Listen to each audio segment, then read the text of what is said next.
Good evening, everybody. Welcome to the welcome to the September meeting of the Revenue Development Committee of Sherborn. We have as a committee, we have a little bit of tidying up to do from our last meeting. We need to approve some minutes, and then we'll get into the subject of the evening. So we've all seen the minutes that are online, and Yep. take a vote to approve them. All in favor? Aye. Aye. Motion's passed. They are now approved. Thank you for that. Over a year ago, the selectmen appointed a levitation committee to look at ways for the town to raise revenue. Selectmen apparently felt that the course that was being pursued, the course they were on, was not sustainable. So they appointed 5 of us to be members of the levitation committee. We met in June, and our first order of business was to change the name. So we changed it to the levitation committee, and it passed unanimously. So that was our first act. To the revenue. No, to the development. revenue development. Oh, I'm sorry. Yeah, right. I'm a step ahead of myself. Sorry about that. This past July, we reported to the selectmen on what we had done during the past year. And we had 2 items to respond and report to them. One was concerning Woodhaven. And it was a buy or a sell or hold strategy for Woodhaven. And the other was a project on Maple Street, 90 Maple Street of 70 acres that the Pulte Corporation was looking at, Pulte Homes was looking at. At that time, in July, there was no agreement. But since that time, the property is under agreement. So that's where we stand as far as that's concerned. The committee, after we passed our name change, we started looking at the assets of the town to see where we could find the revenue. And Sherborn has a downtown, but the planning board was already working on a zoning revision for the planning board, so we decided to keep our hands off of that. We looked at the Peace Abbey, and about that time, Bob Murchison, a local resident, bought the Peace Abbey. So that asset, or potential asset, went away. We don't have any industrial zoning in town, so we couldn't do anything about zoning with industrial. So we looked at housing, and we realized that Sherborn doesn't have any housing that would be appropriate for people trying to downsize from the 4-bedroom, $1 million, $1.5 million, whatever, home. Once the kids graduate from school, those folks generally leave town.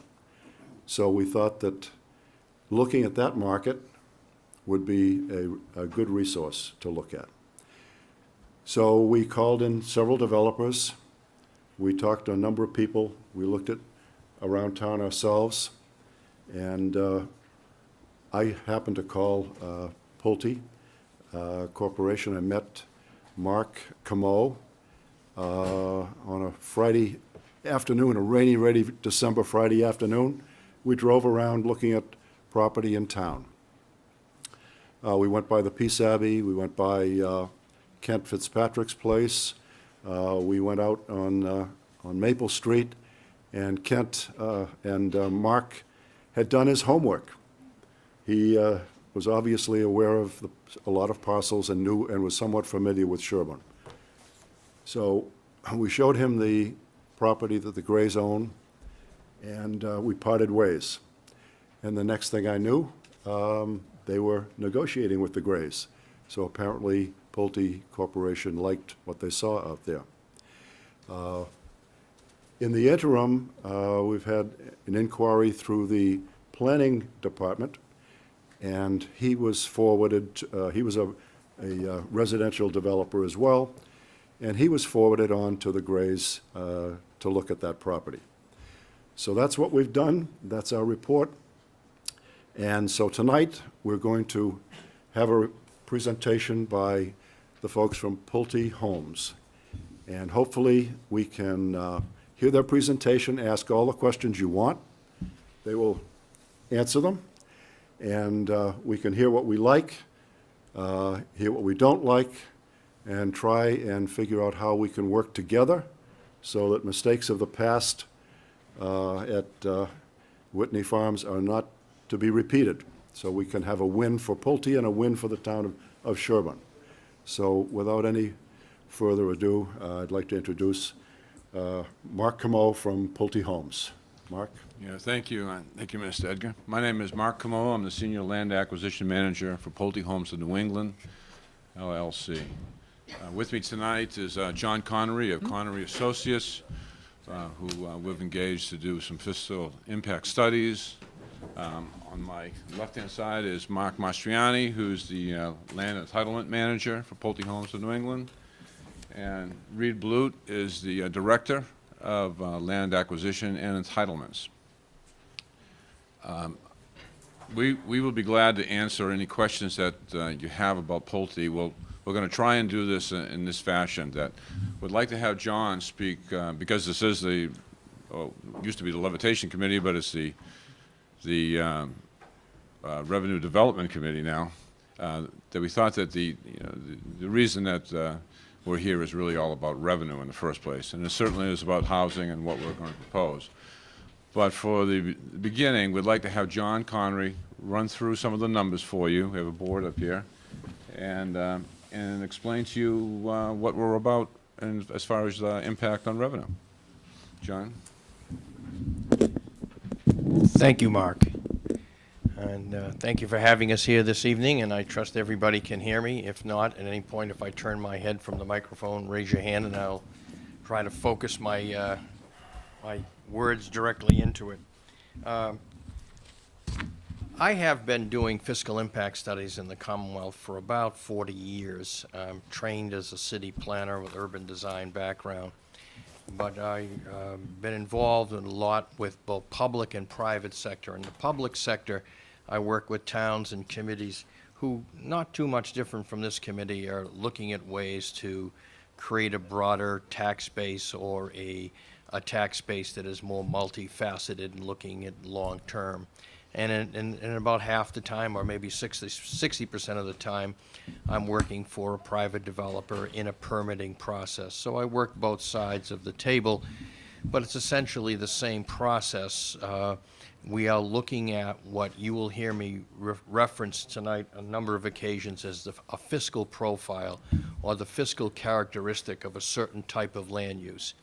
There are general characteristics that go with most land uses, and it varies on the location value and other, what I would call somewhat intangible values of land valuation. But this project is senior housing or elderly residential housing, restricted housing for 66 units. It would be consistent with your EA district zoning that you've already passed. So the process, which begins tonight, would eventually culminate down the line in the spring, as I believe is the case, with a town meeting action that requires a 2/3 vote. So it's incumbent upon us to provide as much information as we possibly can and address every question that may come up in this timeline that we have. Now tonight I've developed a handout, and I really want to phrase it as more of a handout than as a report. It's my initial takeaway as to what the fiscal characteristics of a project like this might be. And it's designed to engender discussion between the board and ourselves and yourselves so we can help shape what will be a more detailed fiscal study. I do not intend to sit in my office and pontificate as to what I think this project will do. I have a pretty good idea from just the experiences I've had, but I want to sit with your police and fire, planning, assessors. I want to dot every I and cross every T, and as much as possible, whatever information that it goes into a final report, I want it to have a local source of data. and a local characteristic of operations, so that when you look at it and other town meeting members will look at it in the spring, they will recognize their own operations, their own budget history, their own departmental strengths, weaknesses, and whatever. So with that, I would like, as I said, to go through what I would consider some of my initial comments.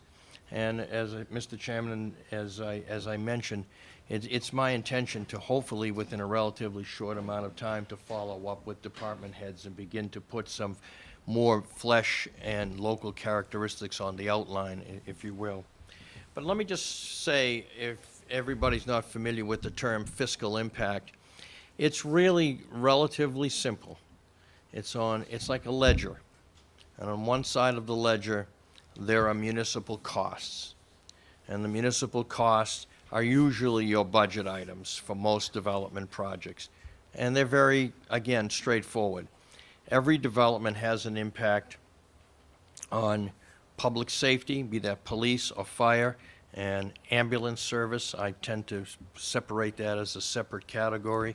You have to look at that, and you make a logical estimate as to what the impact may be.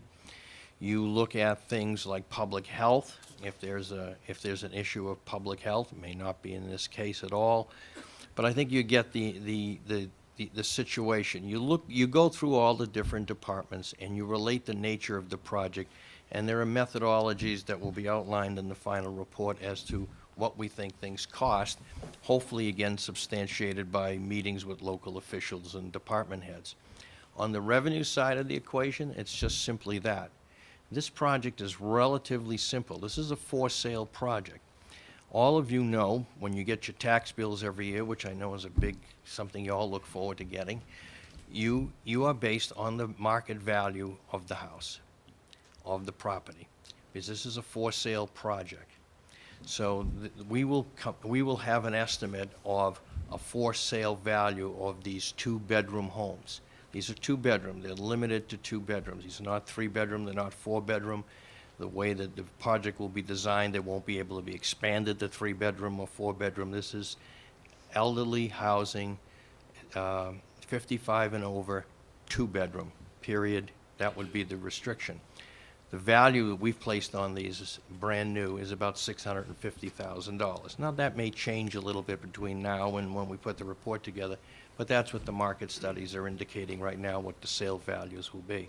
So it's a relatively straight process. You look at your, at stabilization is a word I may use. That means when the project is built out and complete. That will be a target date in my report, when the project is built out and complete. If we feel that it might be phased, or it may take a year or 2 years to be sold out, or 3, the report will indicate what the revenue stream is over 3 years before we get to stabilization.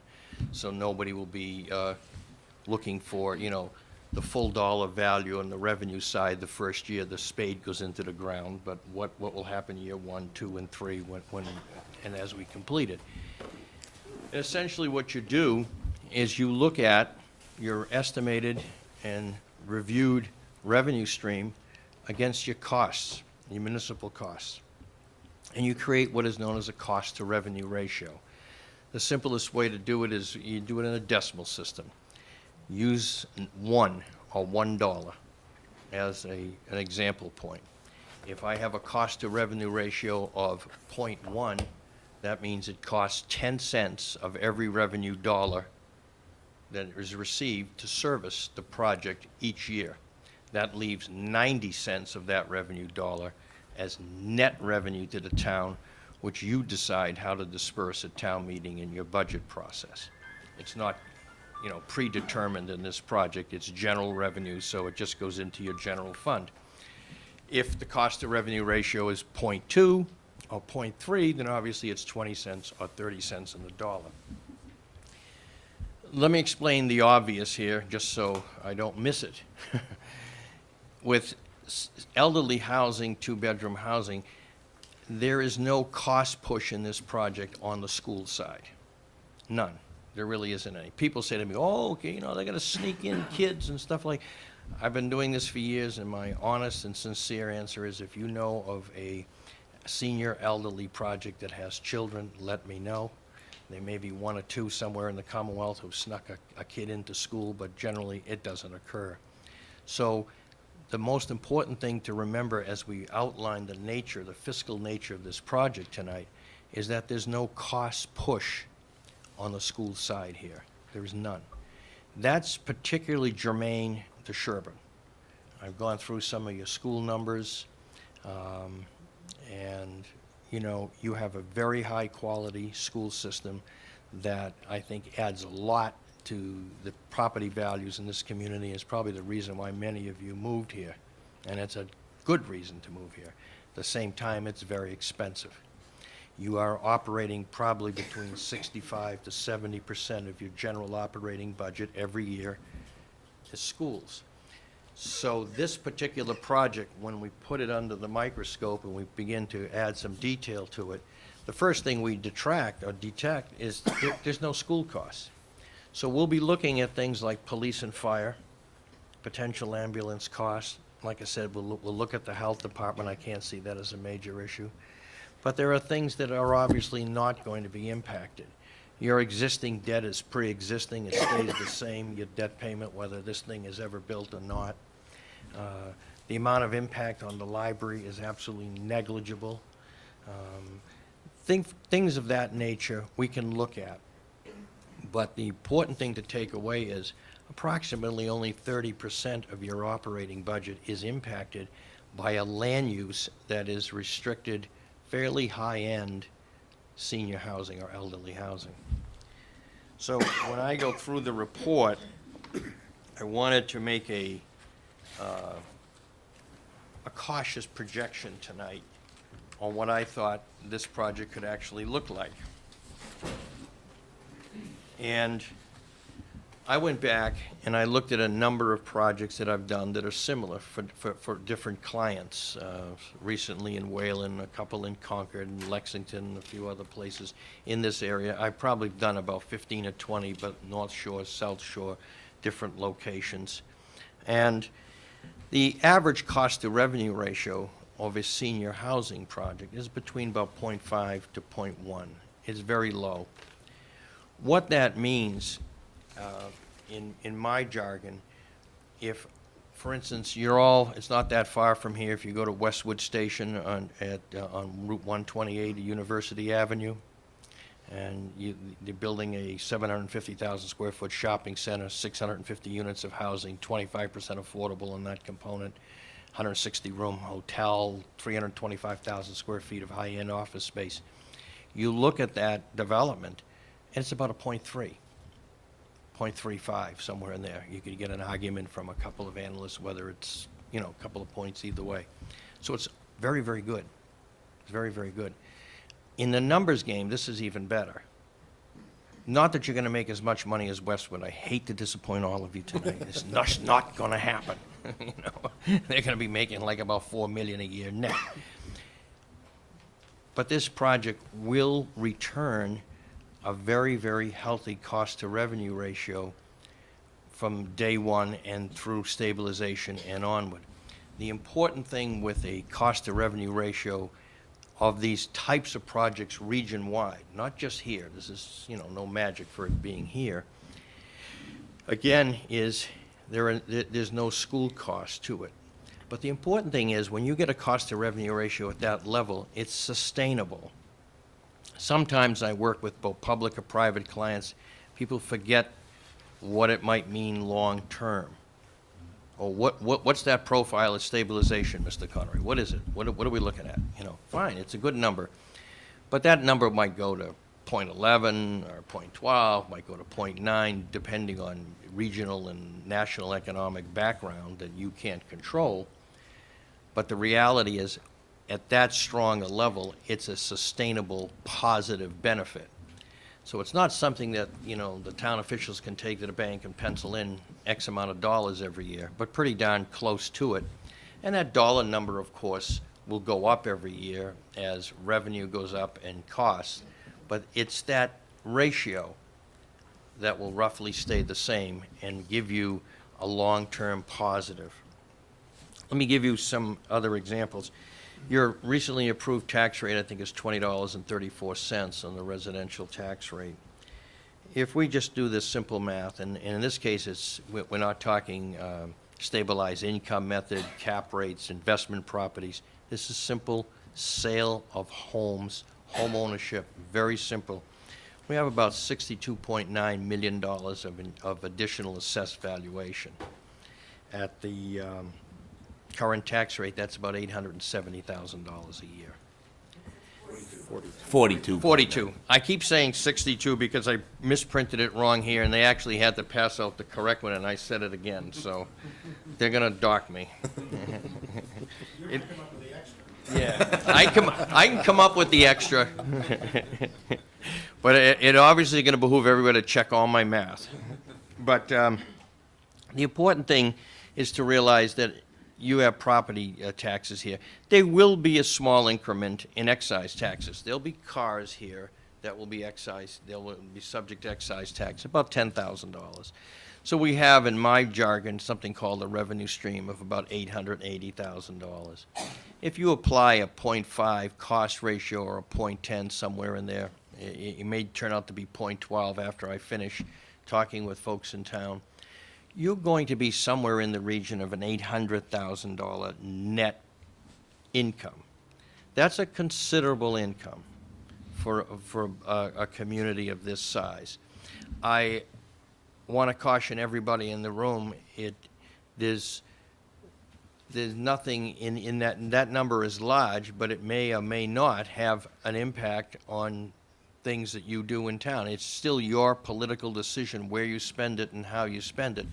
The difference here is this project gives you an opportunity to take a piece of property and create a very high yield net fiscal benefit, sustainable for the long term. The project also, of course, will generate short-term fees. I've estimated between $175 to $250.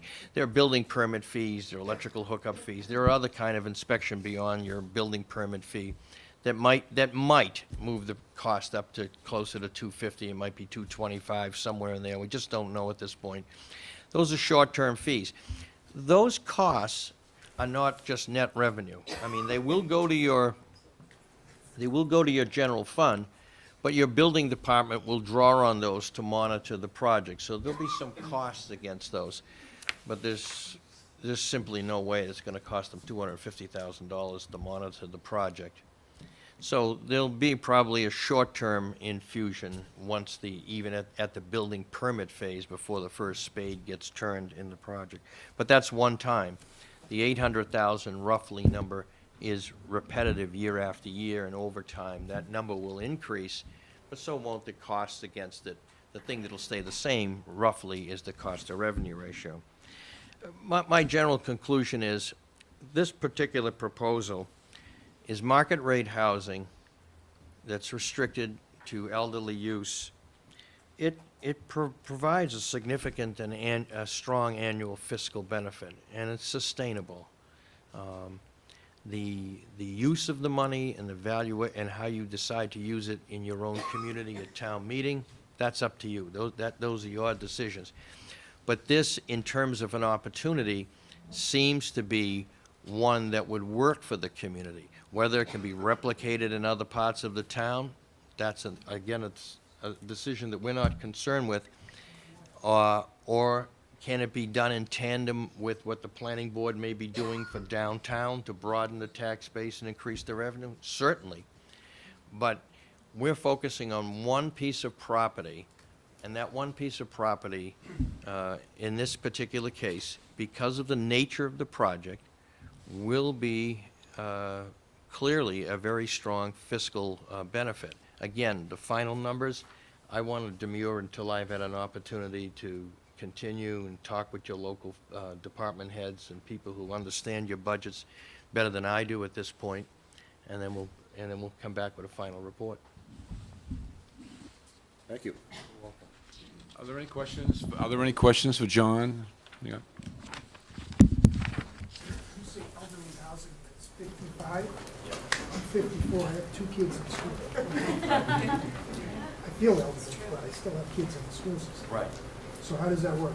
Well, 55 it works that, divided- for instance, you have 2 kids in school. In your case, you'd have to put 2 of them in one bedroom, and you and your wife would be in the other bedroom, which I grew up in a 3-decker with, in a 2-bedroom too, with, my brother and I shared a room.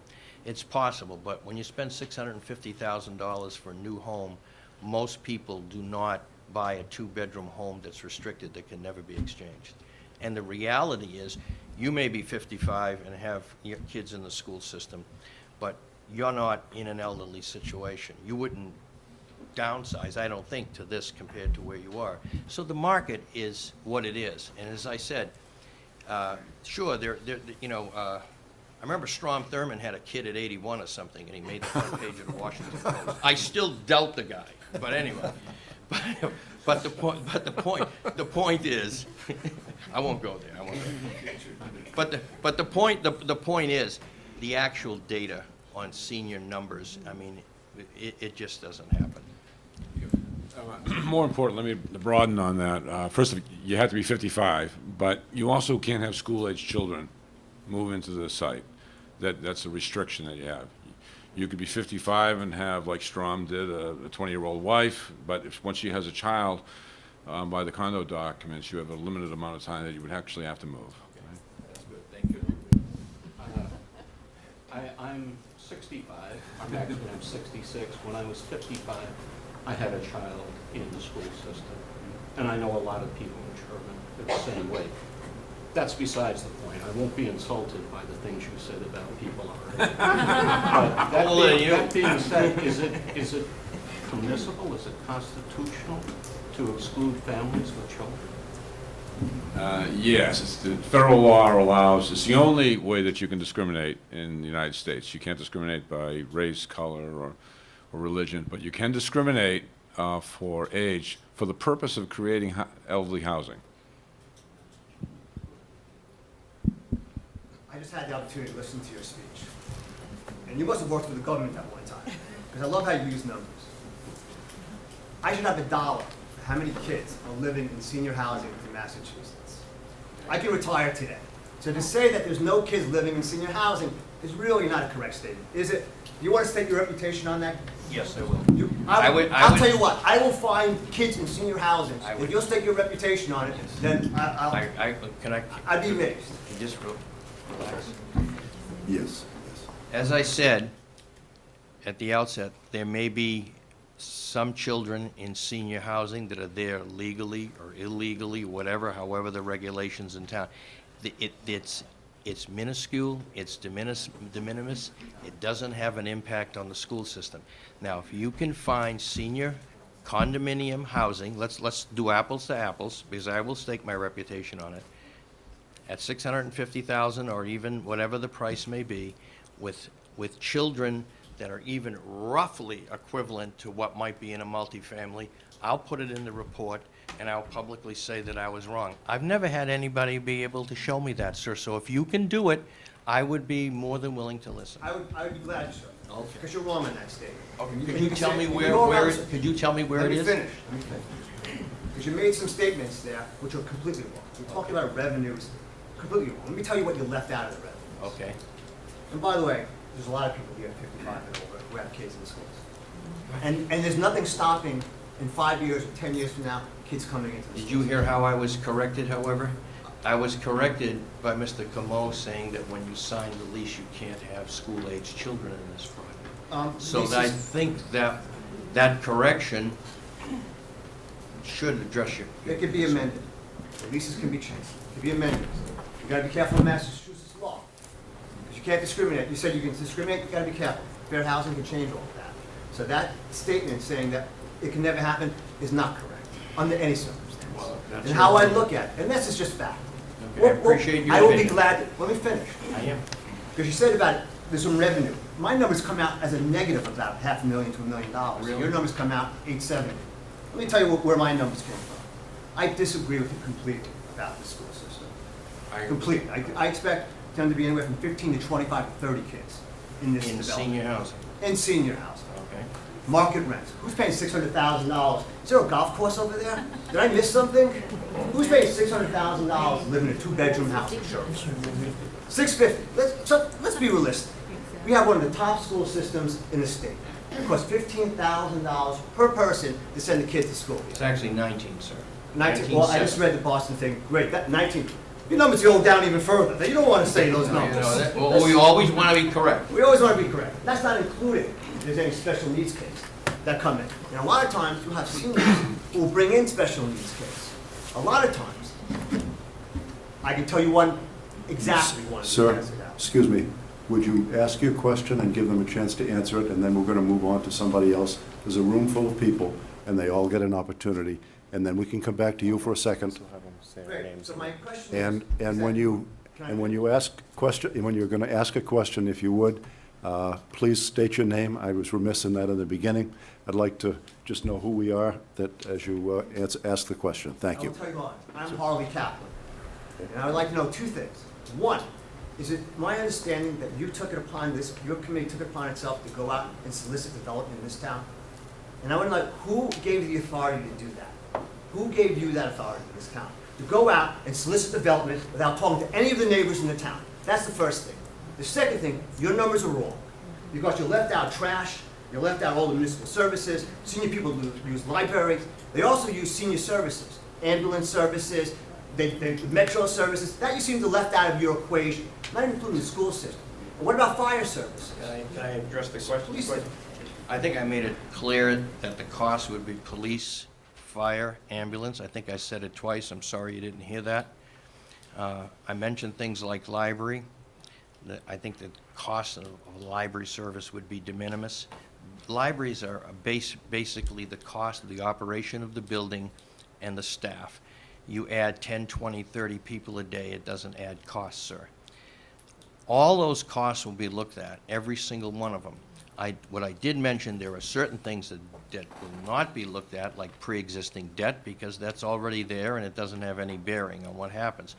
I think I mentioned that I'll be working with your department heads, going through every little budget item to see if there's legitimate cost. Let me talk about ambulance services, and I don't know, maybe the public safety officials here know. It depends on ambulance services.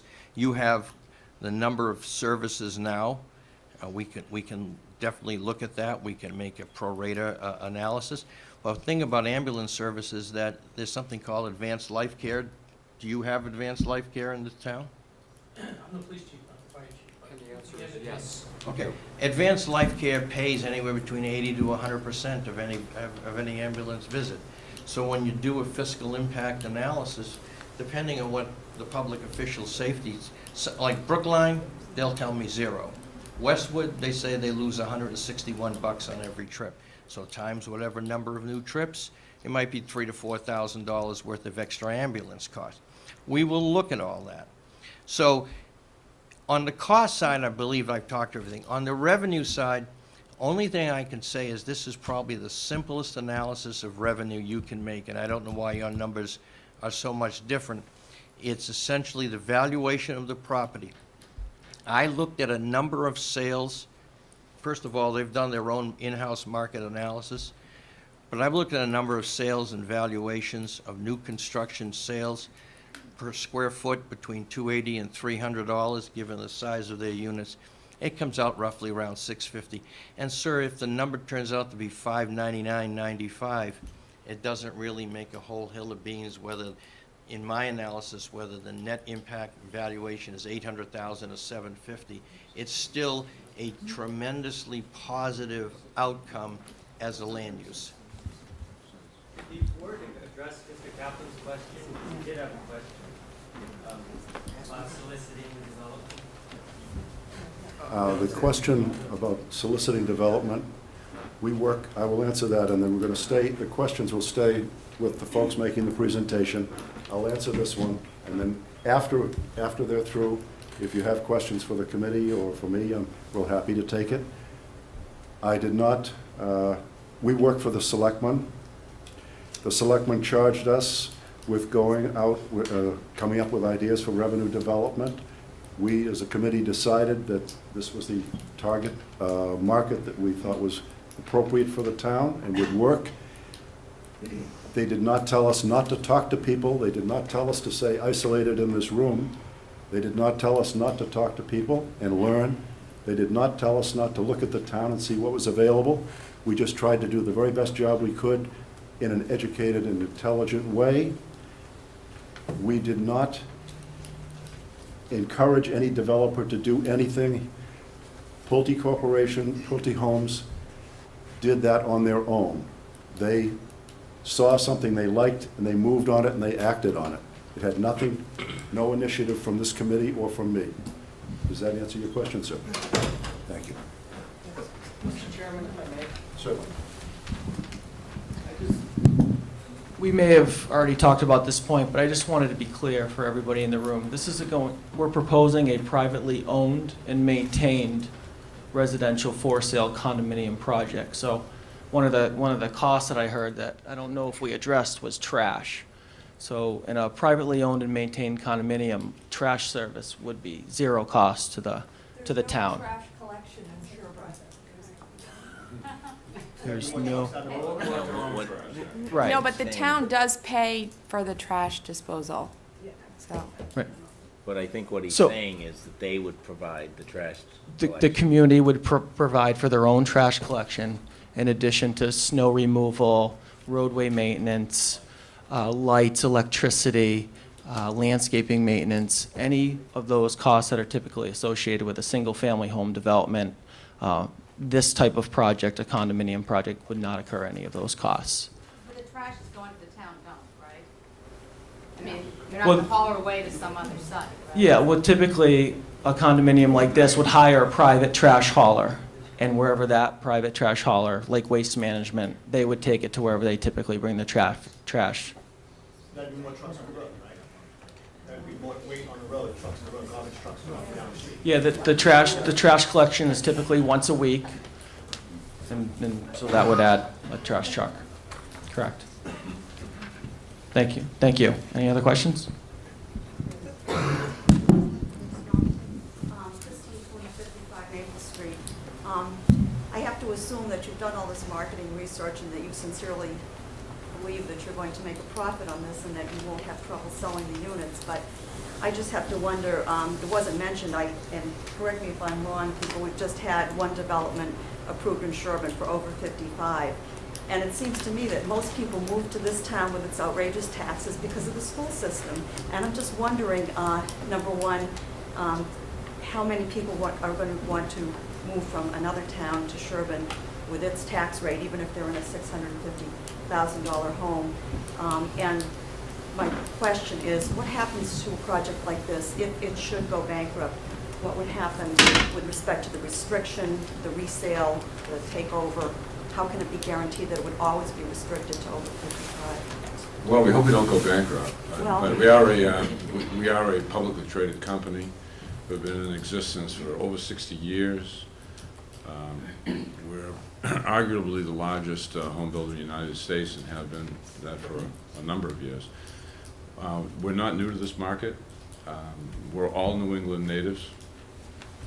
I've been working for the company for somewhere around 16, 17 years. Reed has been working for the company for almost 20 years, and the youngster here has been with us for over a decade. We have sites in the area. We build South Natick Hills, just right on the border of Natick and Sherborn. Our townhouses there, which is an attached product, went into the sixes. We have competing sites right now, such as in Bedford, that are in the 650 range with two-bedroom style condominiums. We're pretty confident on our own marketing. It is what we do, and I don't think that we're making a bad bet on this one. But I do understand, and your average, just as an idea, your average cost, at least from some websites, but your average home value is over $700,000. You have an affluent and very attractive town, and that figures into our rationale. My concern is mainly with the water and septic system for so many units, as well, of course, traffic, which would be annoying, particularly on Maple Street and so forth. This is really getting into planning stuff, but just to give you a brief overlay, This project would have a private, public, what they call a public well. It's sort of a misnomer, but it's a private well that services this community. It'll be 10,000 gallons a day, and it'll be a 10,000 gallon a day community septic system. That's all private, maintained by the condominium. We build it, we permit it, we make sure it works right, and we warranty it, and then we turn it over to the HOA, which is the homeowners association. It all comes from the water system that we don't share. Yes, it does. The water does, yeah. Would you state your name, sir? Peter If you- Black, Thank you. 55 Maple Street. Did you do an assessment as to what this property would be worth developed conventionally with conventional zoning and what it would generate? In other words, we can't look at this in a vacuum. You're looking at something and you can say, oh, we're going to get $800,000 a year, which I question. But if conventional construction developed some, I don't know, it certainly could be in the neighborhood of $300,000 or $400,000. Is it worth changing the character of Maple Street, which will change substantially, for an extra couple $100,000 a year to the town? And if it is this going to be spread out through the community? If my property goes down in value, am I going to get some kind of rebate? Is someone going to come to me and say, sure, I'm sorry your property isn't worth as much as it used to be because we put this in? Don't worry, the town will take care of you. I can answer that. Upon signing the purchase and sale agreement with the Gray family, we set up an informal meeting with some of the officials in town, and one of them being the town planner, Gino. And at that meeting, we had put together a spreadsheet or an alternatives analysis of what could be done with the site under the current zoning. The site is zoned for single-family residence, 2-acre lots. So under current zoning, only a handful of single-family lots could be built. That's one analysis. Under another zoning that's available in town is an open space bylaw. And that would allow a clustered single-family development, and it would allow more lots than the regular single-family lots, but it would be upwards of 20 to maybe 30. There's calculations in the formula of how you actually determine the lots, and we don't have all of those answers at this time. Another option would be an open space cluster, a single-family development under a new proposed open space bylaw that the town has been considering or has been discussing for some time. There's been some interest in revising the current one because of its deficiencies. It doesn't allow for multifamily development, and it doesn't preserve the open space that the bylaw you would think it would. It doesn't do that.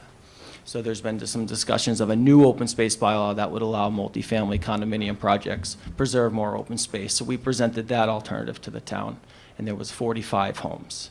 And then the fourth option was a 66-unit senior housing using the town's existing residence EA zone that the town already has. And that would allow for a senior housing multifamily development.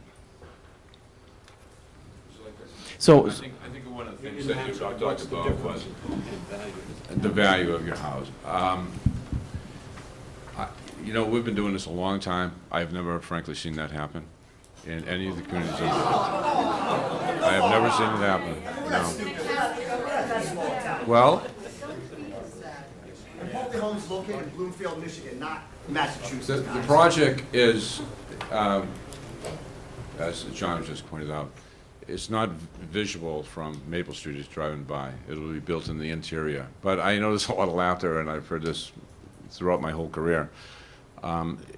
We'll be glad to do a study that shows other Pulte projects in New England, in Massachusetts, and how it affected property values of surrounding housing. We don't have any issues with doing that. And I'm very, very confident that you will see that there is no diminished value because of a project of this nature to be built next door or as an abutting site. So that lady way over there had her hand up first. My name is Tina Traficanti. I live at 19 Maple Street, and I'm just wondering if you would address the issue of traffic on Maple Street. I don't know if you've ever been on Maple Street. I would invite you to my house and my driveway at 19 Maple Street, particularly at rush hour in the morning. The intersection at Route 16 and Maple Street, I think most people in this room would agree, is probably the most dangerous intersection in town. I've had an accident, as have a number of other people. And I'm wondering whether you've done any evaluation or an analysis of that, because if you're talking 66 units with 2 bedrooms, I'm assuming that you're talking minimum 1, maybe 2, and possibly 3 cars per unit, depending on who's living in those units. We haven't, we're really in, this is the very beginning of the process, and we fully expect to be asked and will volunteer to do a traffic impact study. And this isn't the planning board. We're slated at some point in time to go before them, and it's pretty common practice to do a traffic impact study and have it peer reviewed by the town.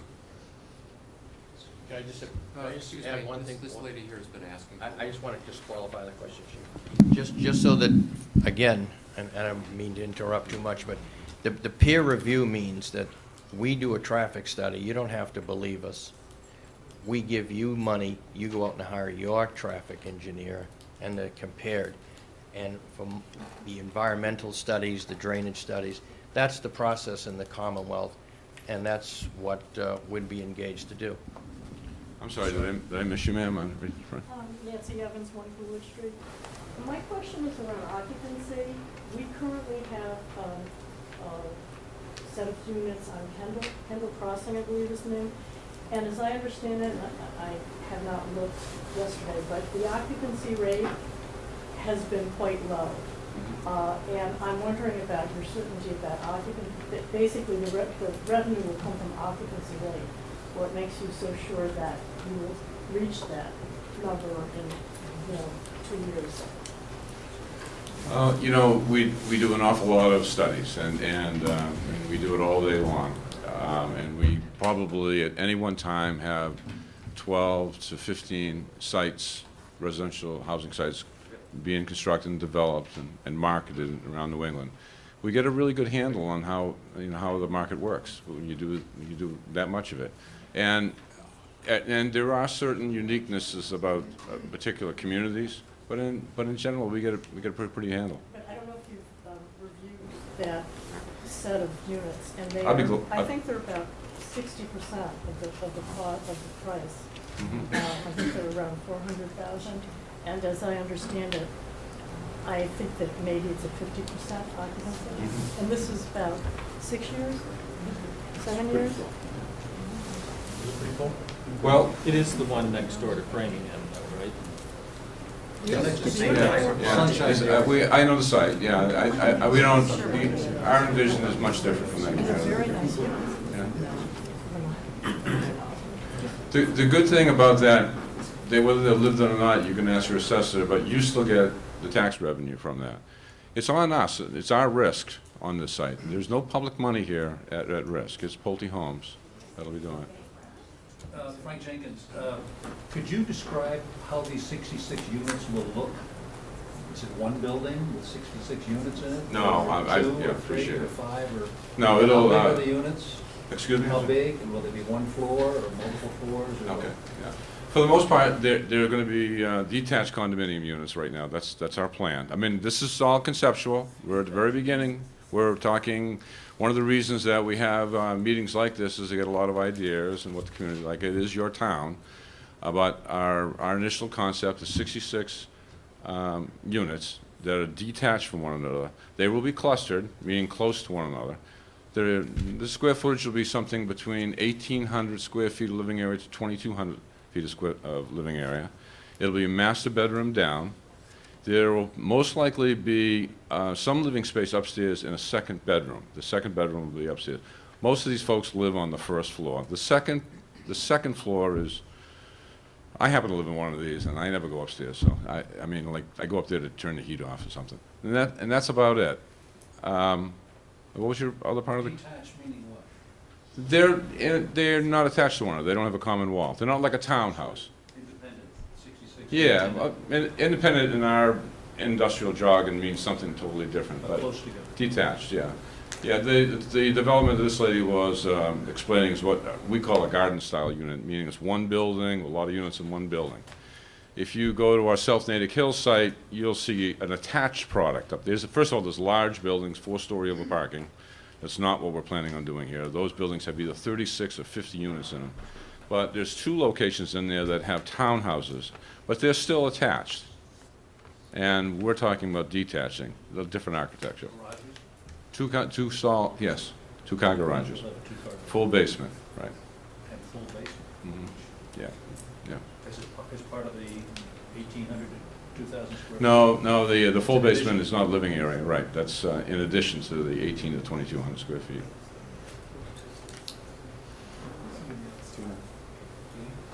How about the gentleman in the back against the wall? With the glasses? Oh, yeah. During the downturn, I had a couple questions. One, does your company, Kevin Littlejohn from 5 Maple, did your company ever abandon projects once they've been approved by a town before? No.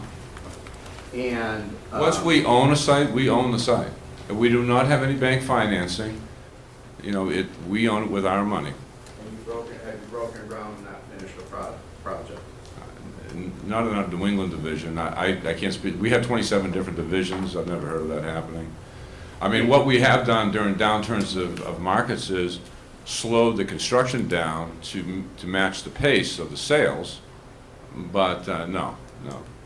And with respect to the pace of the scale, I'm not a realtor. I just found out about this today, so I'm a little trying to catch up. So I don't know how many home sales were in Sherborn last year. Mm-hmm. But 66 relative to the total number of homes sell, I would assume is a substantial number. So how many of your developments have had that high of a ratio in your past developments? Well, what we try to do, and once the site has gone through the initial stages of startup, is try to get a pace of about 24 units in a 12-month period, 2 units a month to be sold. We attempt that. Some of them do less than that, and some of them do considerably more. Is that answer your question? That didn't answer my question. What? I'm sorry. Then what did I miss? I don't know. Does anybody know how many homes were sold in Oh, Sherborn last year? Yeah. About 79. So you're essentially putting a year's worth of inventory on one street. Yeah, 79 in a year? Yeah, we won't be doing 66 in a 12-month period. No, once the site gets going, we're right, so you're looking. gonna Say do we a do 20 and third of the 24. inventory in a year. That's correct. Yeah. And that has historically not diminished any. We're not values. scared. No. Mark, there's a gentleman right here. Bob, State your name, please. Thank you. What was that? I'm sorry, sir. Say his name. Sir, I wanted to ask, does your presentation this evening include a map that shows this parcel of land and how one gets there? I'd like to have we a have a feel. plan that's extremely conceptual. We'd be glad to share it with you, but, and let me give this caveat to it. You know, we're going to go before the planning board, and this committee is the revenue committee, so we're trying to get the focus on the questions that you're asking and the presentations that we're making. So it's a bit presumptuous of us to start showing a layout without first consulting with the planning board. But, you know, we will show that with that one caveat that we're not trying to be presumptuous and with the, as far as your other committees. Yes, there's a lady right here, Mark. Would you stand and state your name, please? Sure, Piper, 57 Green Lane. You just said not to be presumptions. I think that, the revenue figures probably, there's lots of questions about how possible would that be. I think it would be really effective to list all the minus items like, the tolls that you're taking, maintaining the roads, the trash tolls, so making a list of that so we can see what are the pluses, what are the minuses as well. That, I think, is the basic part of the fiscal study. As I mentioned, when you look at a fiscal analysis, you have a revenue projection on one side, but the balance on the other. Normally, there would be school costs. There aren't any here. But then you look at all the other main components of your municipal budget, police and fire, ambulance costs. Some people have mentioned library. The road issue, Maple Street will be maintained as it's maintained today, whether or not this development proceeds, all the internal road maintenance of this project is private, as whatever fees they may be assessed to, for their trash hauling, their lighting and snow plowing, all those costs are private. That's the characteristic of the project. It's different than a single-family subdivision where the road is accepted and things move in that traditional fashion. There's no hiding here. They're just different animals, and they have a different effect on the bottom line. There's a question over here. Mike Chandler, I had a question about your last point. Are you saying the company will contribute to road maintenance on Maple Street as a result No, of I didn't say that. tax or police If duty or anything like that? If during the development of the project, and I haven't discussed, if something occurs that there has to be mitigation, let's say that there's a small widening or whatever, they will assume that as part of the project cost. But what I was saying is that the project itself, because of the nature of the project, it's essentially self-contained condominium. The internal roadways, they will maintain them, the lighting, the drainage, the trash collection. That's all privately assumed, as it is in all condominium associations. That's just the characteristic of this project, along with the fact that it's senior restricted housing with no impact on schools. We can't offer anything unless we know we get into the project with the planning board. This is not a negotiation process. You've already established the zoning, which says through town meeting, your community wants senior housing, and it wants it to go through a process. And until it goes through a process, you don't know what the impact is. So you can't talk about mitigation until you actually look at the project. Sir, in the middle right there. Why don't Yeah, you hi. stand and state your name, please? Peter DeBellis, 57 Maple. Now, on a condo type of development, you guys set up a charter and all the bylaws of the condo are agreed to by the homeowners. Now, 6, 7, 8, 10 years goes by, you guys have no involvement at that point. You've sold it out. There's a homeowners association that now is a governing body of that property, correct? Yeah. Do they have the ability to change the bylaws of the community, of the condo association, so that all of a sudden everyone says, you know what, this 55 thing ain't working out anymore? Do we have the ability to make it just open for anybody? No, there'll be a deed restriction that has to maintain the perpetuity of Old 55. But besides that, the decision by the town, if we get that far, to allow the site plan review will stipulate that the community has to stay as an over 55. Now, by some act of God, and everybody in this room and in the town decided we really like this site down here and we want to make them non-age restricted, that's not going to happen. But that it would be extraordinary for something like that to happen. Yeah, there's a gentleman You would have to against, change the zoning. gentleman against the wall back there. You, sir. Yes, thank you. Wait, 19 Maple. You just indulged me with a preliminary question. One of you mentioned the South Hills Natick project. Is that an age-restricted project? No, that's not. No, So- I'm sorry. Yep. Let me just, we that do a was- number of age-restricted housing. Yeah, I was just focusing on that South Hills. Okay. So having in mind that that comparison is really apples to oranges to what you're talking about here, our town government, as I recall it anyways, came out and approached the town of Natick opposing the South Hills project. So I would like to know which individuals in our town government you spoke to, because you said you've spoken to some people, you mentioned our town planner, who you've spoken to and what they said in terms of why they opposed the South Hills project, but what their position is on this project. South Natick Hills site, your town, I believe, did oppose it, had issues with traffic mitigation at the time. We're going back, you may know more about it than I have. I've just simply, forgotten. The South Natick Hills site was permitted under Chapter 40B. It's a site of about 200. A little more specific. My question is, I would like to know who you spoke to from our town and how they differentiated between the opposition to the South Hills project in Natick and what position they took on this project on Maple Street. So when we met informally with the town, nobody took a position on South Natick Hills. That was not part of the discussion. The discussion was, Pulte Homes has a piece of land under control in town at 90 Maple Street in Sherborn. And what is the best use of the property? Right now, it's zoned single-family residence.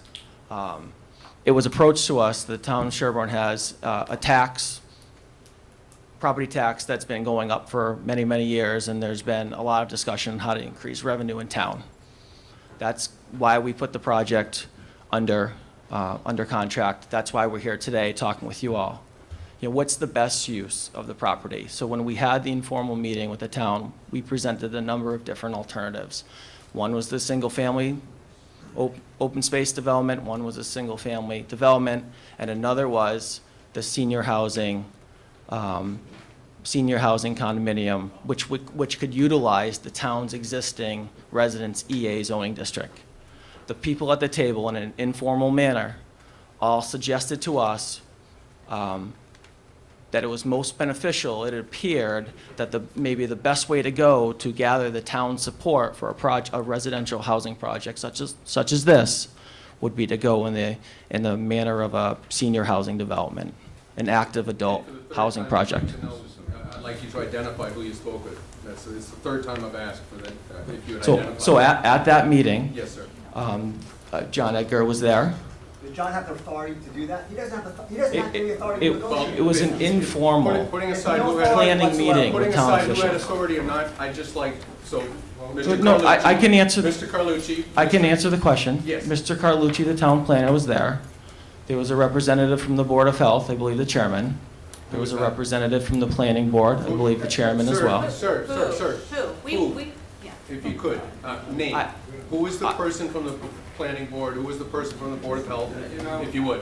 We're not going to get into personalities, sir. It's not a He's just told you. Let's get into personality. We want to know. We live on the street. We want to know. We want to know who gave you the authority to negotiate for the neighbors in this town. Who gave you that authority? I want to know. It is not a secret. I have not negotiated with anybody for you or Now you anybody haven't said else. anything. You have no right to do that. We should have the right to know. Now, two people have been identified.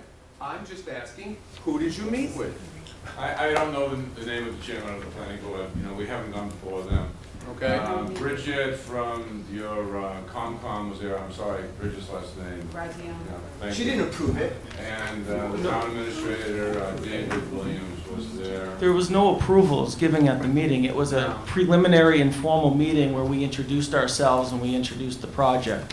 Were any of the selectmen there? There was not, no. Thank you. It was not an open meeting, no. It was just an informal introduction meeting that happened at Town Hall. There's a lady back here. Would you identify yourself, please? Martha Stein, Green Lane. Thank you. I understand that the entrance or egress is not just Maple Street, but also Green Lane. And Green Lane is a lot smaller than Maple.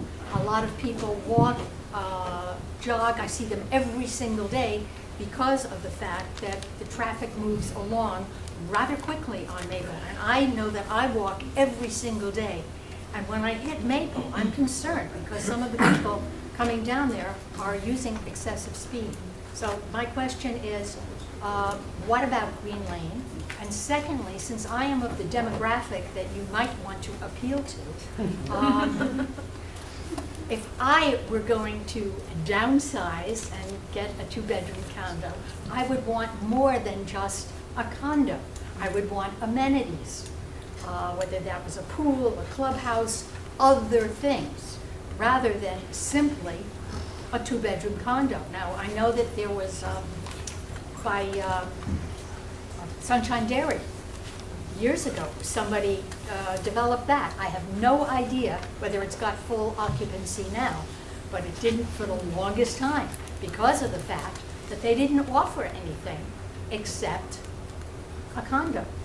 And I think that many people, if they're moving to downsize and change their environment, are going to want more than that. But please comment on Green Lane. I'd be happy to, Thank if you. I may. So I just want to step back, because I know we flipped this map around and everybody's drawing their own conclusions, but we've heard a lot of discussion today on traffic, and we've heard discussions or concerns on sewer and water. we are at the very, very beginning of this process. Tonight is the very first public hearing that we've had. We have not been to Planning Board. We have not been to Conservation Commission. We have not been before your local Board of Health. We have a very long process ahead of us in order to address all of those concerns. We have not engaged a traffic consultant to analyze the traffic, to answer those questions, as well as engineers to answer the septic and the sewer. We are before you to gather ideas, to present our proposal, to get feedback, and then we would finalize, or we would formalize a plan from there, and we would keep discussing it, and it would evolve, and eventually it would turn into a project that the town would support and that would work for us and would work for the town. That's where we're at. And so I just wanted, now I'll answer your question about the access. We have under agreement to buy about 70 acres of the Gray Farm. And that's shown here in yellow. This is the Gray property. This is a little bit more than 70 acres, but there's some, the Gray family will be taking back some of their land. But we have an agreement to buy about 70 acres to do a residential housing project. We're proposing 66 age-restricted units in a condominium style. That's 66 units in 70 acres. That's less than 1 unit per acre. The residence EA zoning that the town approved that we are proposing to use allows 4 units per acre. So the proposal before you as far as density, in our minds, our proposal, our first stab at it, is reasonable, easily fits within the property. So this is great. It's green, it shows 66 homes. This is not what's going to be built. It's going to evolve, it's going to take feedback, it's going to be shaped by the planning boards and the comments that come out of those hearings. It's going to be shaped by the Conservation Commission. There's a wetland system that is in the center of the project, and there's wetlands at the beginning of the project. We're going to have to work with your local Conservation Commission to properly mitigate those impacts. As far as access, to answer your question in a long-winded manner, the only access of this parcel is off of Maple Street. The only way in to this site and out of this site right now, as proposed, that's before you today, that we have under control, is through Maple Street.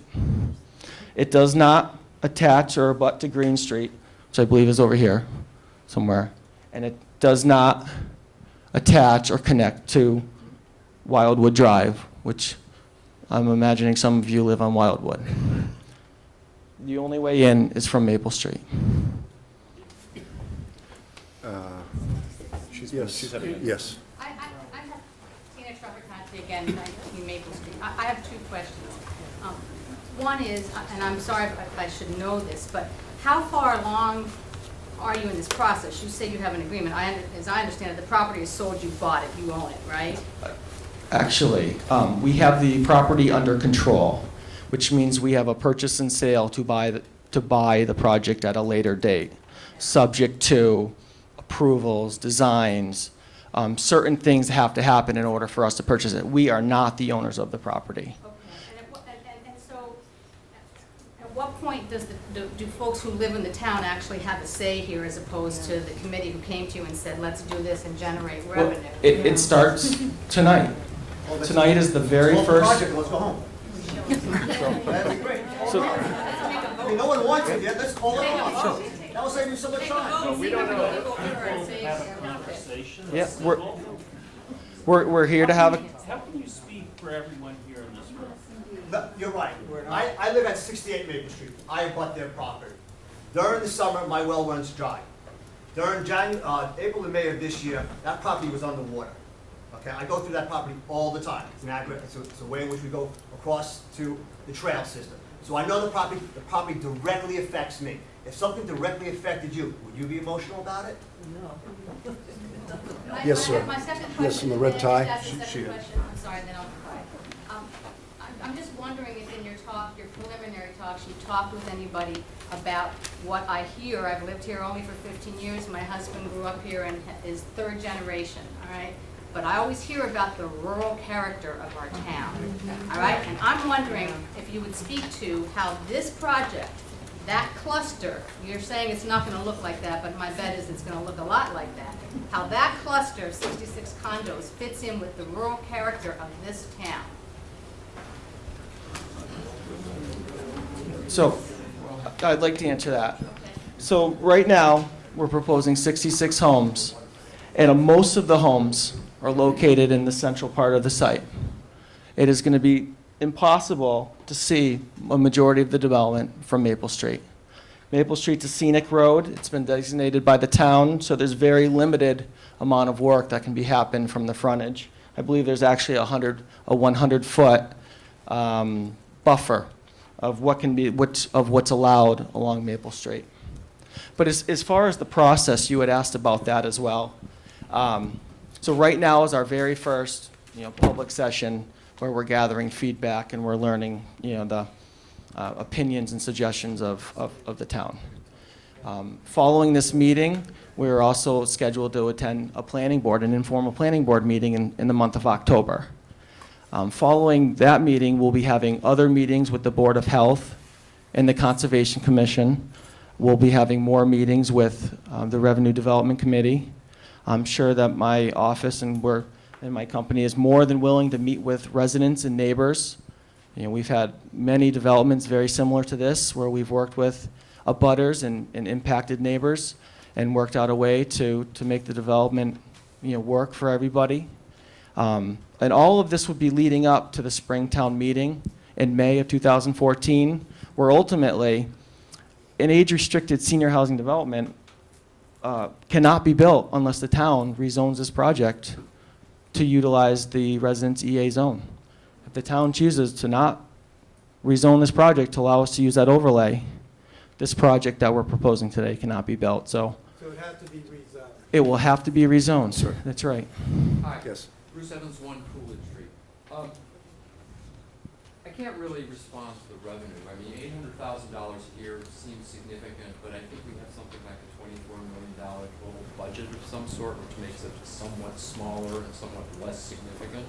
I don't think any of us would see a decrease in our property taxes of any significant amount from that.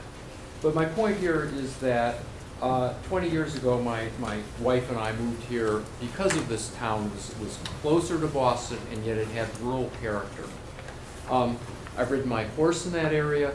I've hiked those trails. It is a beautiful woodland area, and I just, quite frankly, just cannot see this as something in keeping with our town and our town's character. And for that, no matter what amount of money we propose to come into the town, I would be inalterably opposed.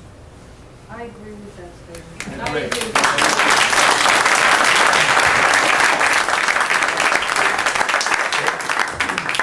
Gentleman in the red sweater? Could I just respond to that? Oh, sure. Because this is a discussion, and everybody is entitled to their opinions, and that's why we're here.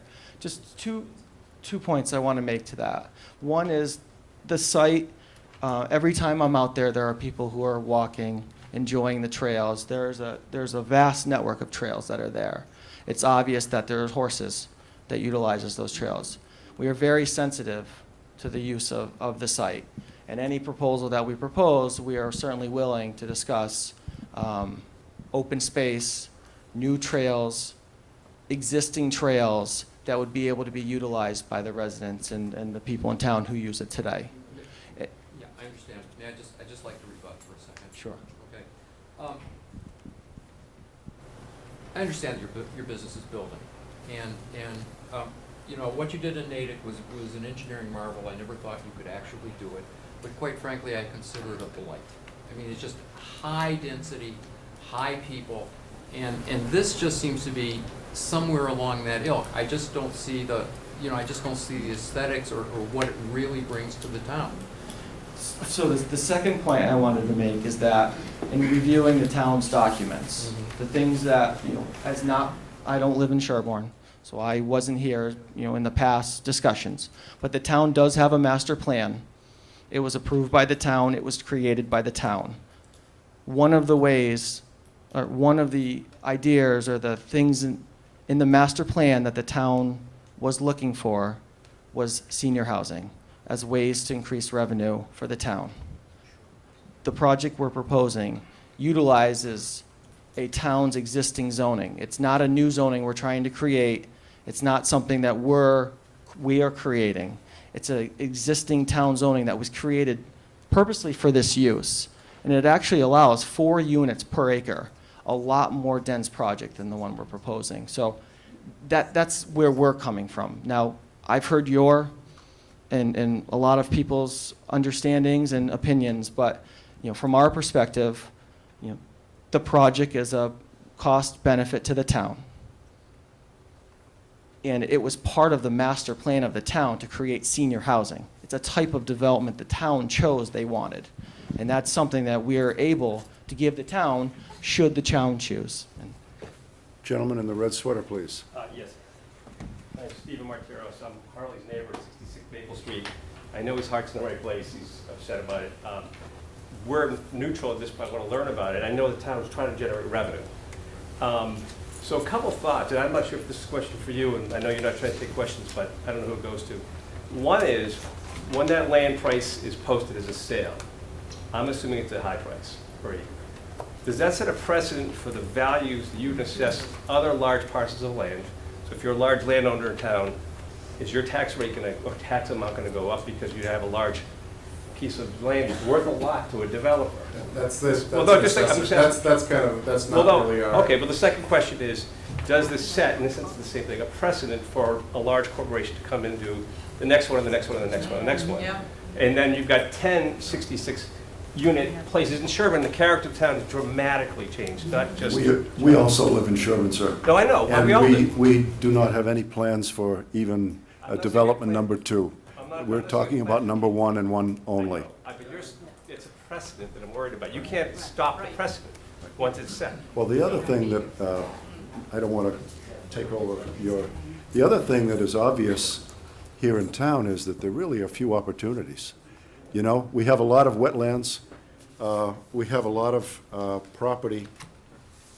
We have, this particular group of papers comes from the assessor's office.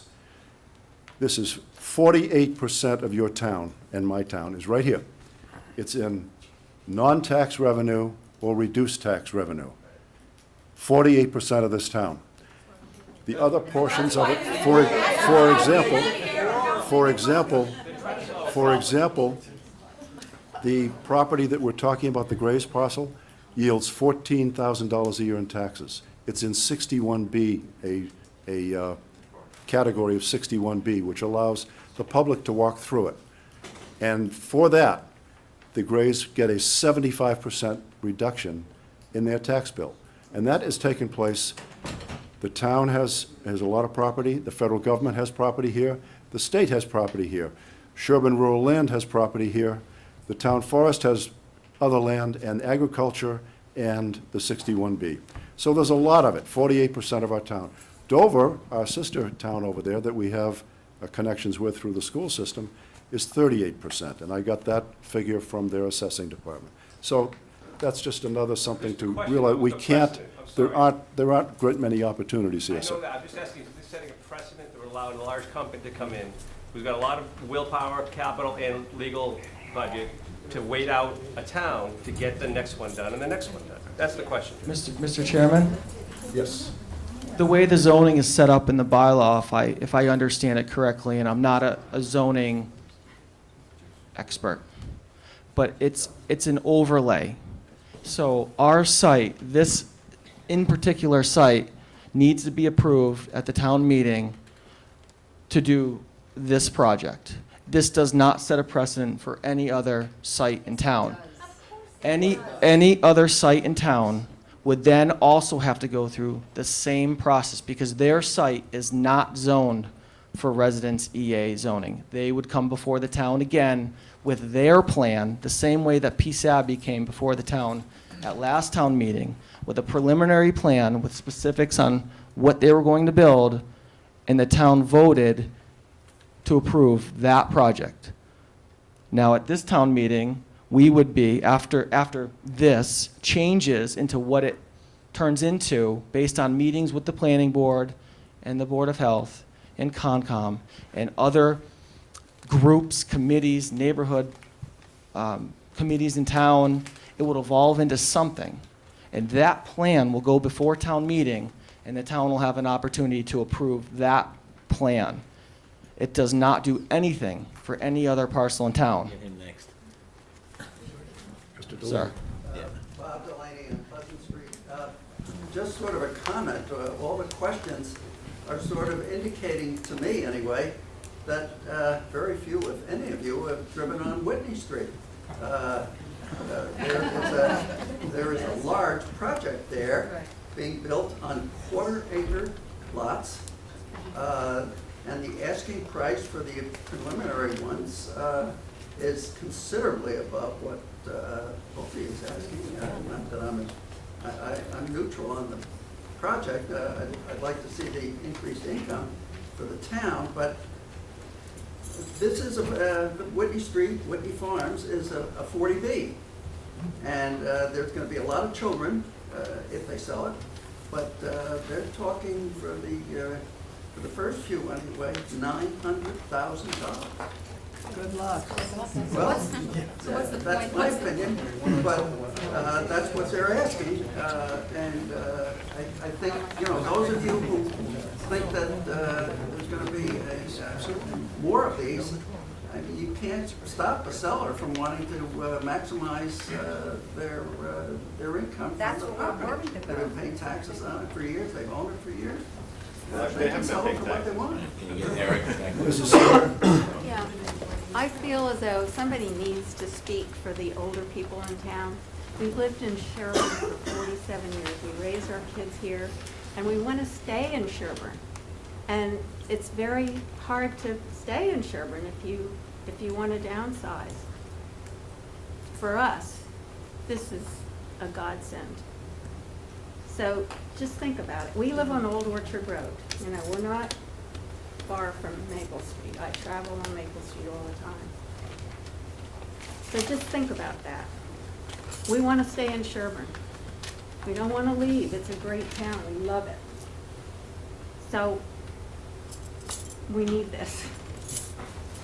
Sir. And we don't need amenities. We just need a smaller house. Eric Russell, 18 Maple Street. I have a question and a comment. The question is, there's two properties on the front on Maple Street of this property. What will happen to them? We have not decided the outcome right now. There's a farmhouse. There's a loop driveway with an existing farmhouse that's falling down, and behind that there's a stable. In the town. And there's a stable. So we haven't decided what the outcome of those two structures are.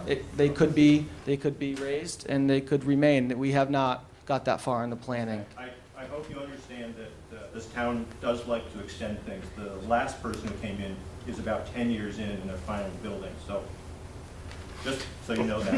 But the other thing I want to say is, you four guys came to present to us tonight, and I'd really like to hear what the other three say.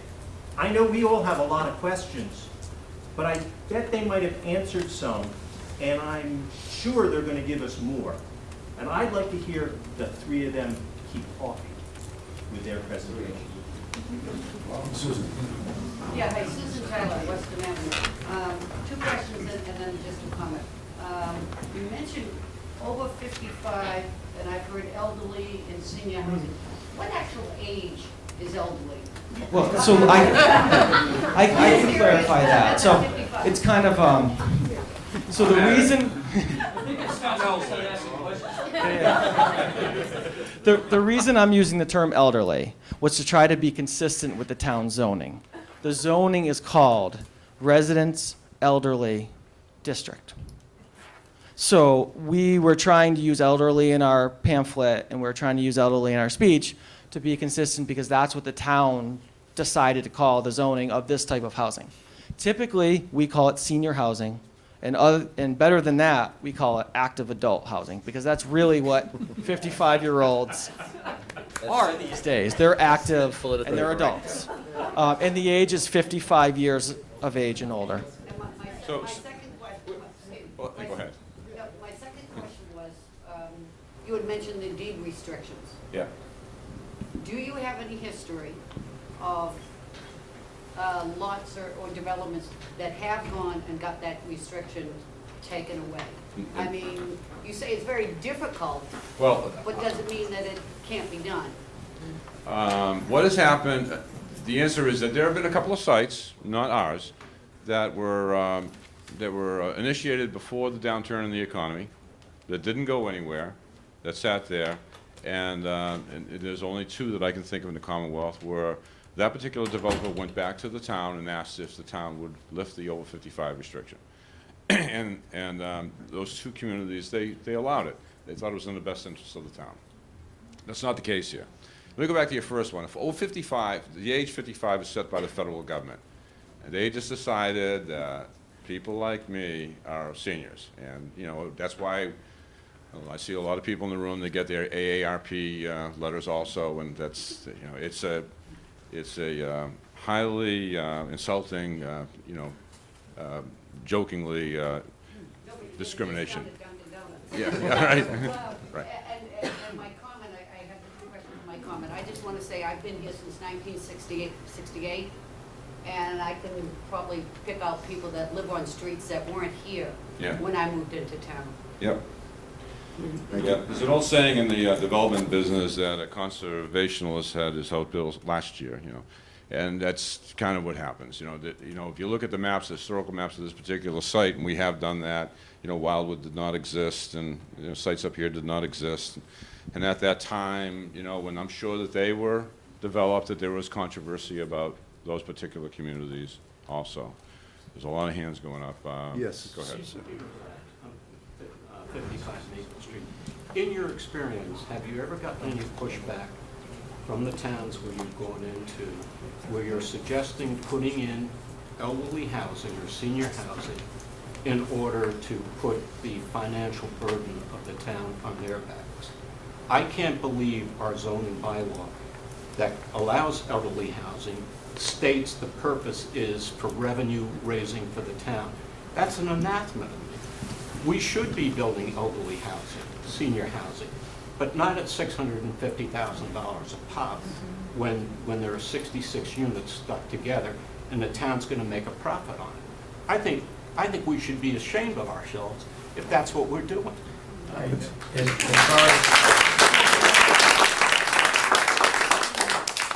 If I may, as far as I can understand it, the town passed the overlay to provide a variety of housing and for broader housing opportunities in the community. That's what you did, not for revenue.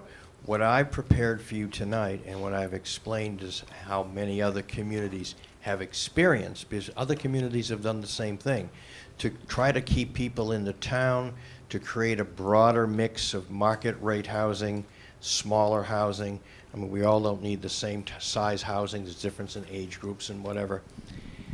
That's what you did. We're trying to fit the requirement of what you have already passed. But the reality is of the fiscal impact, because that's something you folks would ask, and so we're trying to begin the process of explaining what that is. Because of the nature of the project, the restrictions on age and the 2 bedrooms, is that in this town and all other communities that have high-end, this is a high-end senior project, sir. It's not a low-end senior project. It's not intended for this town. It wouldn't be market savvy to do that. What you get is a very strong fiscal return. And as this gentleman mentioned up here earlier, he said, well, if you compare it to the town budget, it doesn't. I absolutely agree. But what I'm going to try to point out and what I'd like to reiterate is that this particular piece of property, regardless of what your other budget issues are or how you wish to spend your money in the future and your municipal money, will be a long-term benefit. I have used the phrase with a number of communities that when you look at your tax base, it's really like a black or a red mosaic, red being a loss and black being a plus. This one will always be a black. you have other decisions to make with your downtown and other budgetary considerations as to what turns black, what turns pink, what turns gray. This particular project, no matter how we might want to nibble at the edges of it or discuss whether it's a little bit too high or a little bit too low in value, will always be a strong positive. That's the message that we can bring, and I hope to fine-tune that. But I don't think we are ever going to say that this is going to change the fiscal nature of the town. We would not do that. But this will probably be one of the strongest revenue returners that you have in your community. Mr. Kaplan. Yeah, I want to get to the revenue. We got to go back to the revenue. You keep on talking about a $750,000 gain. That's if they sell the houses for $600,000. That's $300 a square foot. You know, downtown Back Bay is $384 a square foot. It's not true. It's not true? Just go online. It just happens to be online. Let me tell you the next thing that you can do online. You go online, you can also look up something that says, poorly built by Pulte Homes. I recommend everybody read it. Okay, poorly built by Pulte Homes. They have more lawsuits against them than Billy Bolger. Okay? So to have these people come in here and say, well, what's up with $600,000 is not true. And what happens if there's a downturn in the market? And what happens if you don't make yourself a $400,000 and $300,000? And then instead of us making all this revenue, we get stuck with the project. Now let me tell you project number two. Thing number two. Sir, you also did mentioned that you guys do you have a question? Yeah, my question is that what happens to the downturn in the market? You guys, by the way, you have already abandoned projects. You abandoned the project in Davenport, Florida. So Pulte has abandoned projects before. And they're not located in Massachusetts. They're located in Bloomfield, Michigan. So let's get our facts correct. My question is, what happens if instead of being $600,000, it's now $300,000? I would just say that I think that's unrealistic. I mean, that's a great question to ask, but a home in Sherborn is not going to sell for $300,000 new construction.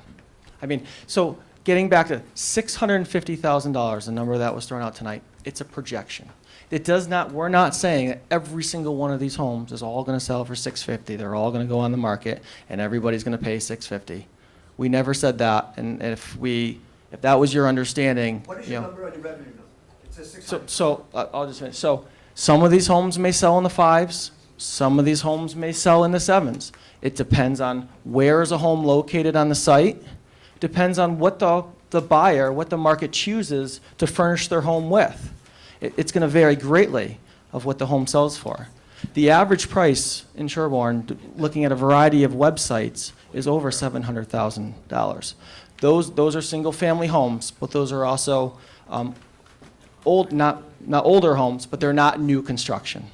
So there's a premium, a value of new construction. $650,000 right there in your proposal. It says $650,000. That's an average, sir. Well, I'm Jean Given on 155 Maple Street, and obviously 600,000 or 650 or whatever would be upsizing for me, rather than the other way. But the other thing that kind of concerns me, or I'm interested in, is what kind of fuel would you have this development use? My house is electric, and because of that, I put solar panels on my roof. Yeah, so right now we're proposing to use oil for these homes. Well, you see, this is what I don't think is a good idea.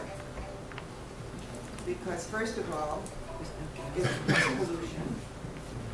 Electricity will not. And I don't know about gas. I mean, gas can be very difficult sometimes for elderly people like me to control. Yeah, so we've looked at the gas, and the gas actually is not on Maple Street, so that's why natural gas is not on Maple Street, so that's why we're not going with natural gas. So the next most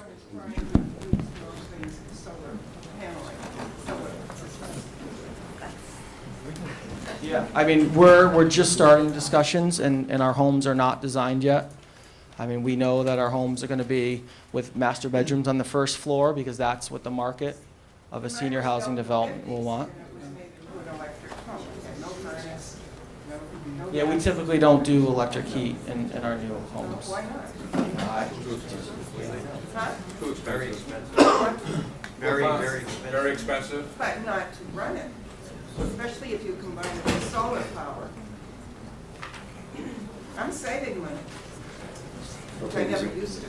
There's a question over here, sir.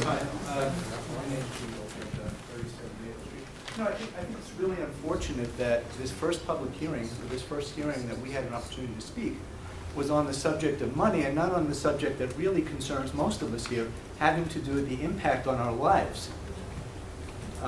Putting the fiscal benefit in the context of the things that are really important to us. And I wish we had more of a say in terms of determining which board this went before, instead of starting with the dollar and cents. Because what you're going to find out, I think, and if I'm wrong, so be it, let the public, let the people of the town speak. But I think what you're going to find is that what we care about and why we live here has to do with things that are not cookie cutter molds of other developments that you've worked on. This town is special, it's unique in this area, and that's why we're here, and we're not going to give it up easily.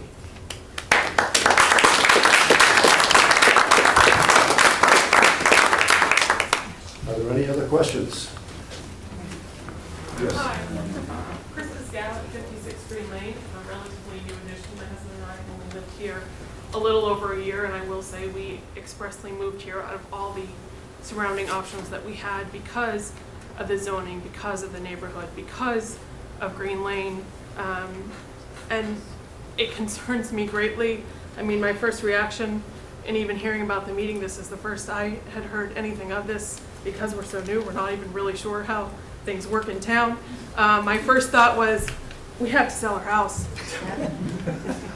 I mean, but I question the density. I don't question the availability of senior housing. I don't question the need for that. I think it probably is a great idea. I question the density and the location, and it feels like, to me, that the decision is being made, you know, and people arguing that, well, this will be the only complex like it in town. You're asking a small proportion of residents to bear this cost on one location, and the impact on one location, where everyone else in town can just say, well, it's only this one time, it'll only happen this one time, we'll make all this money, and this will be great.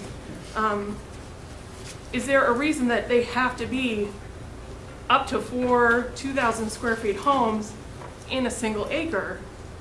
I mean, why, is there something That's about what the being zoning a, allows. right, but being a 55-plus community, is there something that dictates the arrangement and the small, compact kind of density of units per acre when everybody buying a standalone house has to have a higher amount of property attached to it? Yeah, I don't understand the question, so I'll just try to clarify the zoning. The properties per acre Sure. is so much higher than the rest of the zoning in town. No, it's actually lower than what your zoning requires. It's about lower? 25% what that zoning would allow. Are there any other areas in town that have this density of property per land area? Within a I mile. live in a 1 acre zone, and that's what this is. The only difference, and it is a difference, is Right. this is clustered. Right. So that the land around it is open, and where I live, though I have more than an acre, but it is a 1 acre zone, and there are houses in town on 1 acre. Right. Or less. So in But addition that to clearance, density. I mean, I know people that live in these, I have family members that live in this setup, and they are technically detached, but then they're 2 feet apart. I mean, it just is carving out this huge section of land that was one of the reasons that we moved where we did to begin with. Yeah, in addition to density, there's a number of requirements that the zoning has, but one of the other ones is open space. So the requirement for open space under this EA zoning is 25% of the land must be set aside as open space. You know, our proposal will far exceed that amount. Do I have the exact percentage today? No. But it will be much more than 25% if the plan looks anything like this. Because you can't build on the rest because of the wetlands and the other restrictions. Yeah, well, there are wetlands, but there's also a lot more upland that is. Sir, in the red sweater? Yes, I just want a clarification. I'm unfamiliar with the term, is it EA zoning? Yes. And I don't know how a property goes from being zoned one way to zoned another way. Is it already established of these other large parcels, or can something be converted to this type of zoning? I don't know. So a parcel has an underlying zoning. For instance, this one is residence 2 acre zoning. Right. So you would have to go to town meeting, and town meeting will vote to approve this specific parcel with this overlay of the EA zoning. It doesn't affect any other. The town already did that? No, They did not? no, the town would need to do Town that. has to approve it by a 2/3 vote. I see. We're going to make this the last round of questions. Yes, and the, Jody Twiney, 194 Maple Street. I just had a question on your schematic and how, if it represented, you're saying, talking about the percentage of open space required is a minimum of 25, and what percentage, that looks to be like 50 or 60 is left open there or something, but does that schematic represent the drainage, retention pond, septic needs? Because based on groundwater restrictions being so limited in this town and so tight, those can be huge needs in terms of square footage. So is this plan so early on that it could change dramatically based on septic needs in particular? And drain, because like you go by Whitney Street and you see the reshaping of that site and the raising of the table of the elevations has been massive, and I assume that's all driven by the groundwater. Yeah, so this plan is that very early on. We know that there will be a common septic system somewhere on the site. We do not know where it's going to go at this time. We do know that there's going to be a community well that serves the homes on the site. We do not know where that's going to go at this time. And as far as the drainage, that would all be analyzed under the approval processes that will be going before, and we'll have engineers and consultants that'll analyze the site today, pre-existing conditions, and what the site will do under a proposed condition. We have not got to that level of detail at this time. yes, sir. Yeah, Bob George, Green Lane. Pam and I moved to Sherborn about over 40 years ago. We love this town. We love its rural character. It's a beautiful town. When we bought, the town had approximately 1,000 houses in it. We still have approximately 1,000 houses in it. The arithmetic of this doesn't make sense to me. The average price of a home in Sherborn is $700,000. So why is someone going to buy a 2-bedroom condo for $650,000? And if it's barely contributing much at $650,000, if it sells for $550,000, it's not going to contribute anything. It seems to me we're giving up an awful lot and getting very little. Brother. Peter. Oh, yes, I didn't want to do this. I'm one of their selectors, right? The chairman of the board, there's another one, he's near the exit. I'm up here with my back against the wall. I live on Whitney Street, directly across from that project. So I can tell you there's pain in that project. Where were you over the last 10 or 12 years? It would have been great but it's good to hear your concerns. I also just want to say, we have a table of neighbors and volunteers up here. The Board of Selectmen appointed this committee. They created it before my time. I'll just read to you their purpose, okay? And their purpose is to study revenue enhancement ideas or development opportunities with the goal of raising revenue and so as to lessen the residential real estate tax burden. The committee shall report its recommendations to the Board of Selectmen, and the Board of Selectmen shall discuss and vote whether to support such recommendations, and an action plan to provide the most realistic chance for implementation. That part we haven't done. We haven't really deliberated. These guys came in, gave us a brief overview of what was going on. We had some questions. We had concerns like you do, whether this committee was misrepresenting the town to the folks from Pulte, and I appreciate that you're here educating us about what it is you have in mind. There's a private transaction between a company and a private homeowner. We're not dealing with that. That's between them. But the process that you will see go through to get from this point to wherever they get to on a map, like annual town meeting, is quite extensive. And you'll have plenty of opportunities for open meetings, public meetings, voicing your opinions. And I encourage you to pay attention to when those meetings take place and to attend them. I'm here to learn just as you are. So I thank everybody for being here and the efforts that you put in. Where it goes from here, I don't know. I have no position on it. I don't know if my fellow selectmen have positions on it, but he's smart, as I say by that, and I'm here next to my friends in blue. They have the guns and kind of the boss. So I just came up to support you guys. Please, Thank you I very thank much. you for that. Thank you.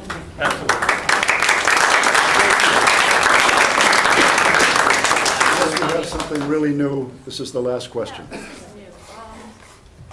I found out about this meeting yesterday through the grapevine, and I know that there are quite a few other people here who found out because a friend called, a friend emailed, and I'm amazed that there's so many people here.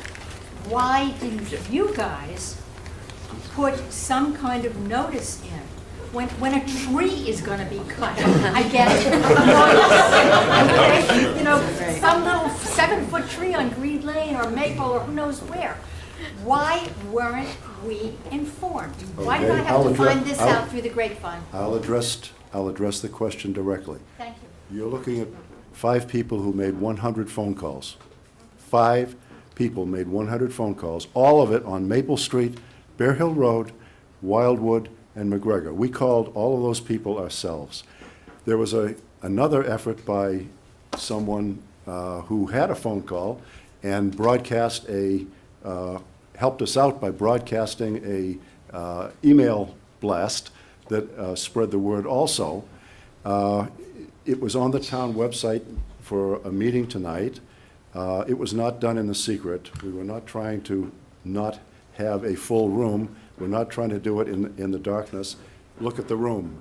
It's full. A lot of people knew about it, and certainly through the efforts of the phone calls and neighbors talking to one another. So I think it worked. Thank you. Our last meeting had 2 people, and one of them was my daughter, so. I'm sorry, what? We get a paper every week. You must have known about this before yesterday. I and it would be apologize helpful. for it not getting in the paper. I hand-delivered that to the Suburban Press in Needham, and they did not run it. I had an article to go in the paper, and I hand-delivered it to them, and it didn't get in there. I apologize for that. Otherwise, it would have been. Subscription one. There's also the freebie one. There was the Wicked Local article. Yeah, this was on Dover Street. So I'm told it made the Dover-Sherman patch, and so on. I'm a new member of this committee, and so I hope I'm not speaking out of turn here, but I think if people have great ideas for revenue generation in the town that are different than this, it would be wonderful to hear them, so. Oh, you're right, thank you. I got off to a bad start. Okay, we're the Revenue Development Committee. We'll start at the right. Yeah? I'm Ed McGuire. Most of you know me, I think. I'm Terrence Driscoll, Old Orchard Road. I'm John Edgar, and I live on Peckham Hill Road. Thank you for asking. George Morrill, and I live on Parks Drive. Heather Willis, Farm Road. We had another member who had to stop because of work concerns, and his name was Mark Forcelli. And I'd like to take this opportunity to thank Mark for a great year of service. He was wonderful help to the committee. So I want to thank everybody for coming out tonight. It's been an outstanding meeting. Aren't the other 3 guys going to talk? We had 4 guys that were introduced that were going to talk, and one of them spoke, and we asked questions, and the other 3 I thought they had presentations. You must have missed mine and took the first 20 minutes. Oh, I was here, but there's 2 other guys, they were all introduced as if they were going to speak. Reed was kind of quiet tonight. We'll talk to him after the meeting, but Everybody did but that guy. Relax, all right. Thank you all for coming. Thank you for coming. Thank you.